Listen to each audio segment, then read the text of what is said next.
rekomendasi keseluruhan ini Bapak Ibu, ini sudah dirunut dan runtutnya berdasarkan mulai dari yang terendah sampai ke yang tertinggi.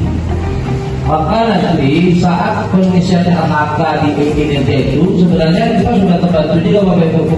Nanti di PMM kita itu Bapak Ibu sudah ada pilihan berdasarkan rekom PBD ini Bapak Ibu.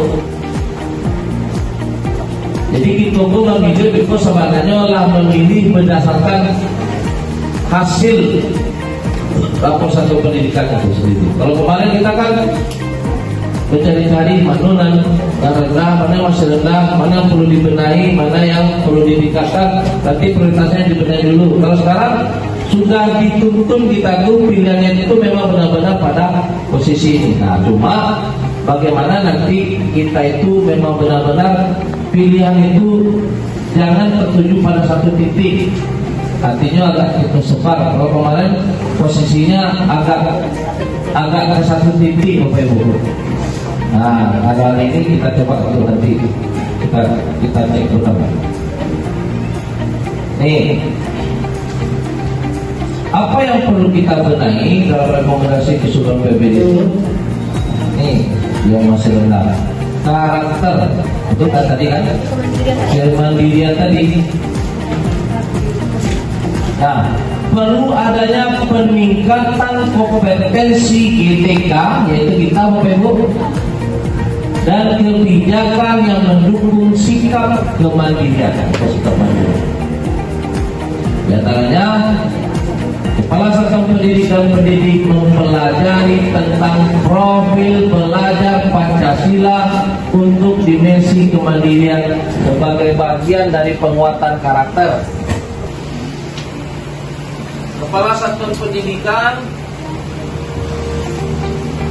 mendorong perbaikan dimensi kemandirian melalui program kebijakan penganggaran untuk pelaksanaan proyek penguatan profil Pancasila. Ada peranan kepala sekolah di dalam kebijakan terkait dengan penganggaran, keuangan dan segala macam terkait dengan peningkatan kompetensi guru yang berhubungan dengan kegiatan berhubungan dengan materi.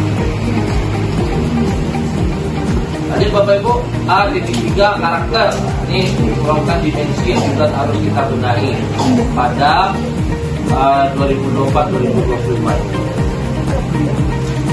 Apa itu namanya? Nalar kritis, peningkatan kompetensi GTK dan kebijakan yang mendukung sikap bernalar kritis. Untuk guru atau anak yang harus memiliki sikap bernalar kritis, Bapak Ibu. Hah?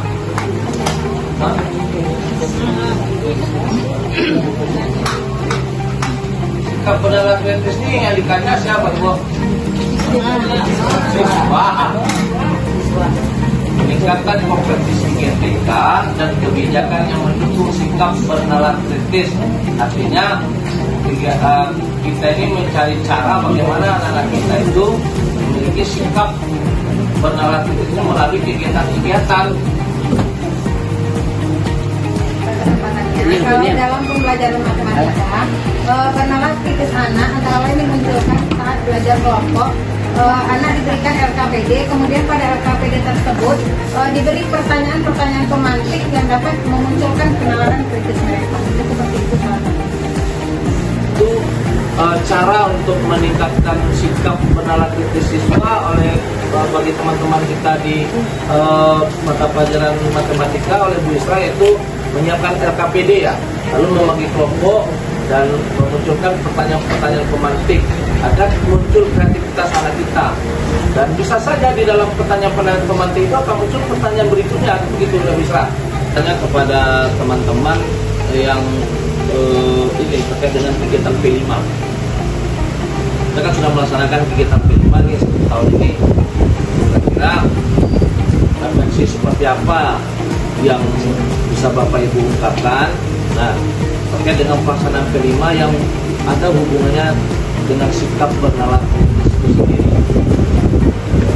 Saya bisa menyampaikan juga. Contohnya dari pelaksanaan P5 yang kita laksanakan, contohnya kita kan pernah berdasarkan kita menanyakan video tentang sampah dan sampah bertujukan di sungai.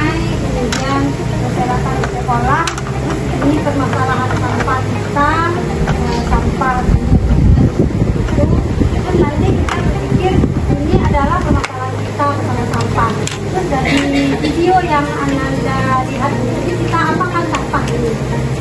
Nah dari itu kita kan berpikir anak-anak sampah ini kan ada yang organiknya, ada yang anorganiknya, apakan yang akan ini. Nah maka dari hasil penelitian kita akan ada, maka muncullah produk kita berupa. Berarti ide dari permasalahan yang kita munculkan itu ide dan pelaksananya itu tentu akan muncul hal-hal yang beraneka ragam. Tapi kan tidak satu cara. Nah, inilah yang dimaksud dengan dalam dari persoalan sampah, maka akan muncul ide-ide dari anak-anak kita, atau maksud nanti kalau kita sudah bagi kelompok, muncul ide-ide dari kelompok-kelompok itu. Kalau kelompok A, cara mengatur sampah ini mungkin akan mengadakan sosialisasi terkait dengan bahayanya sampah misalnya. Atau pengelolaan sampah, lalu pemilahan sampah, cara mengatasinya. Itu begitu ya Bu Binaya. Ini yang dimaksud dengan bagaimana kita mendorong sikap-sikap bernalar kritis bagi kepada anak-anak atau peserta kita. Nah, kita sebenarnya tidak usah terlalu jauh untuk memikir bernalar kritis, itu memang ya susah. Pada setiap mata pelajaran itu bisa, misalkan peserta didik atau siswa kita diminta untuk membaca sebuah buku, kemudian dia mampu menyampaikan informasi penting yang ada pada buku tersebut, itu juga termasuk pada bernalar kritis tersebut. Kemudian jika ada permasalahan dalam bacaan tersebut, bagaimana caranya Anda problem solving terhadap permasalahan yang ada pada bacaan yang Anda temukan, itu juga termasuk bernalar kritis. Jadi dalam kesimpulannya sebenarnya banyak cara, berarti kita memiliki peluang yang banyak, mulai dari hal yang rumit sampai cara yang sederhana untuk bisa mendorong anak-anak kita bernalar kritis di seperti ini. Berarti tidak ada kata sulit untuk mendorong atau meningkatkan sikap-sikap nalar kritis pada anak-anak. Tinggal lagi bagaimana kita selaku tenaga pendidik di sekolah ini mungkin lebih memperbanyak kegiatan-kegiatan di dalam kelas yang sifatnya mendorong anak-anak kita itu bisa memiliki sikap atau meningkat sikap-sikap bernalar kritisnya. Nanti kan pasti akan ada hubungannya dengan literasi, numerasi, pasti ada kaitannya sana Bapak Ibu.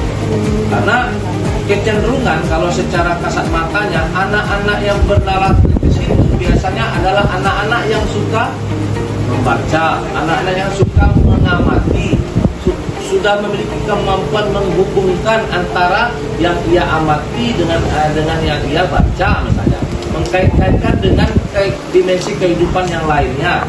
Nah, maka dari itu Bapak Ibu, hal ini tidak akan terlepas dari sejauh mana ya dorongan kita untuk meningkatkan literasi dan numerasi anak-anak itu sendiri Bapak Ibu. Nah, ini nanti akan materi yang akan kita sampaikan kurikulumnya juga bagi Bapak Ibu. Kita lihat pada rapor Profesor, Ya. yang dituntut nantinya adalah